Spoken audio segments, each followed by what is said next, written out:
Ande-Ande Lumut adalah sebuah cerita rakyat Jawa yang terkenal, mengisahkan tentang percintaan yang penuh dengan kesetiaan antara Pangeran Adipati Anom dan Dewi Chandra Kirana.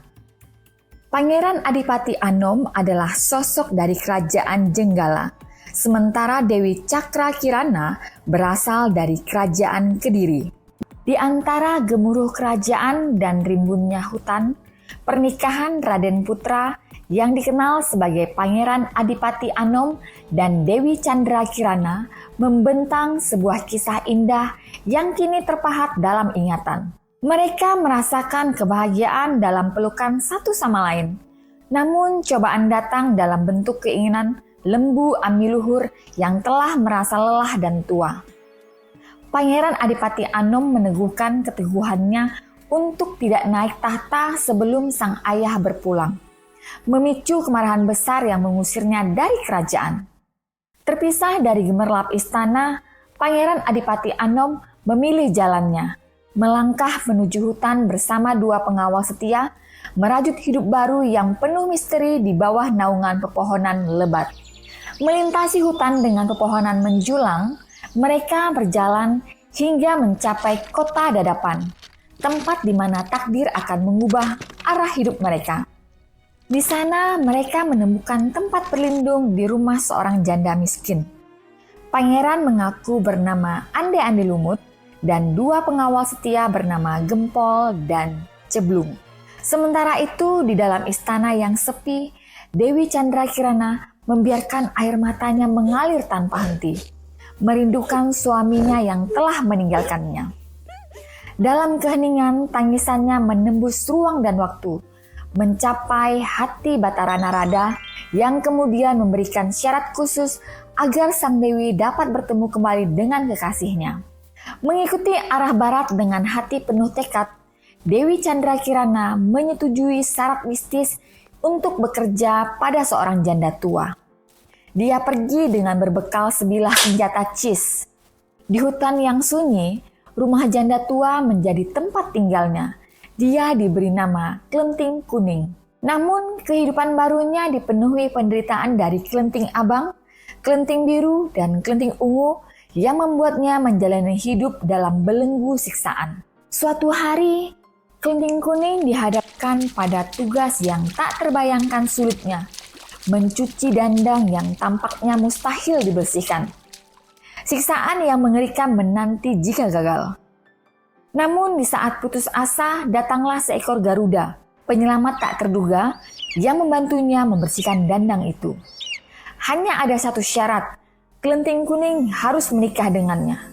Dengan berat hati, Klenting Kuning menerima syarat tersebut, bergegas membawa pulang dandang yang bersih, membawa cerita baru dalam perjalanan hidupnya. Dalam pagi yang cerah, Klenting Kuning dengan hati berdebar mendatangi Garuda bertekad untuk menepati janji. Namun keajaiban terjadi ketika Garuda berubah menjadi sosok yang agung, Batara Narada. Momen ajaib ini mengungkapkan bahwa Klenting Kuning telah melewati ujian yang sulit, membuktikan bahwa kini dia layak untuk bersatu kembali dengan suaminya. Dengan hati penuh kebahagiaan, Klenting Kuning pulang membawa kabar gembira, siap untuk berpamitan dengan sang janda tua. Sementara itu, dalam keberangkatan yang bersamaan, Klenting Abang, Klenting Biru, dan Klenting Ungu merencanakan untuk melamar seorang anak janda tampan di Dadapan. Namun ketika mereka mengetahui bahwa Klenting Kuning akan ikut serta, dendam menyala dalam diri mereka.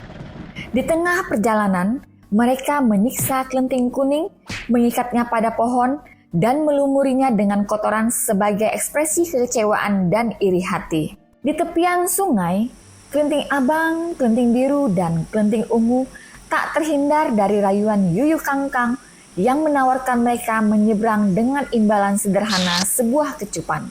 Setuju dengan tawaran tersebut, ketiganya berhasil menyeberangi sungai dengan selamat sampai akhirnya tiba di rumah sang janda tua. Namun keheranan menanti mereka saat Klenting Abang, Klenting Biru, dan Klenting Ungu hanya dapat memasuki rumah dengan syarat memberikan kecupan kepada penjaga pintu. Dengan tekad, mereka memberikan kecupan lagi dan akhirnya bertemu dengan sang janda tua untuk mengungkapkan maksud kedatangan mereka. Sang janda tua dengan bijak menanyakan kepada ande-ande lumut tentang niat lamaran ketiga wanita itu. Namun keputusan sang pangeran mengejutkan, menolak lamaran mereka karena ketiganya telah memberikan kecupan kepada Yuyu Kangkang dan penjaga pintu. Dalam kebebasannya, Kelenting Kuning mampu melepaskan ikatan dan melanjutkan perjalanannya hingga akhirnya bertemu dengan Yuyu Kangkang. Kembali Yuyu Kangkang menawarkan bantuan untuk menyeberang, namun Kelenting Kuning menolak dengan lembut. Sebaliknya, ia mengeluarkan cis dan dengan anggun mengeringkan seluruh aliran sungai.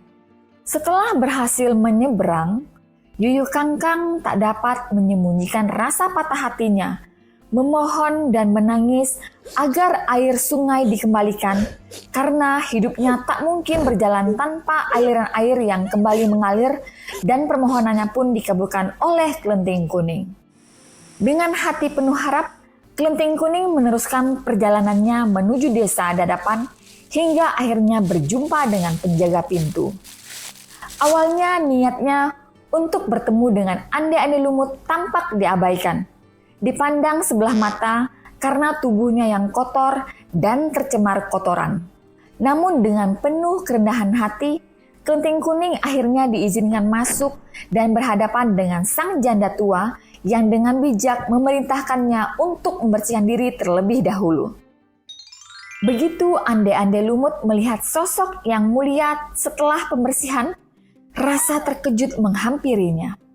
Kelenting Kuning ternyata adalah istri yang selama ini dicintai dan dirindukan. Dengan penuh sukacita, ande-ande lumut dan Kelenting Kuning bercerita kepada sang janda tua tentang identitas mereka sebagai Pangeran Adipati Anom dan Dewi Chandra Kirana. Dalam keputusan bersama, mereka memutuskan untuk kembali ke kerajaan, mengakhiri pertualangan mereka, dan hidup bahagia selama-lamanya. Dari kisah ande-ande lumut terpancar pesan moral yang begitu mendalam.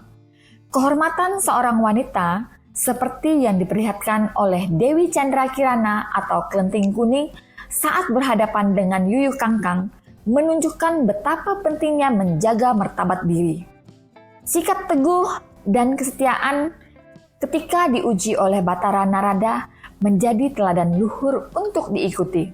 Di sisi lain, perilaku buruk Kelenting Abang, Kelenting Biru, dan Kelenting Ungu yang menyiksa Kelenting Kuning adalah suatu pelajaran bahwa sikap tersebut tidak boleh dijadikan contoh dan seharusnya kita menunjukkan kebaikan kepada sesama tanpa memandang latar belakangnya. Sikap baik dari kedua janda yang merawat ande-ande lumut dan mengangkat Kelenting Kuning sebagai anak menjadi teladan kasih sayang yang seharusnya kita terapkan dalam hidup kita, mengabaikan perbedaan dan membangun kebaikan bersama. Nah, itulah cerita ande-ande lumut dari Jawa Timur. Masih banyak lagi cerita dan legenda yang kami sajikan. Jangan lupa untuk like, komen, share, dan subscribe channel ini. Sampai jumpa di legenda berikutnya. Salam legenda!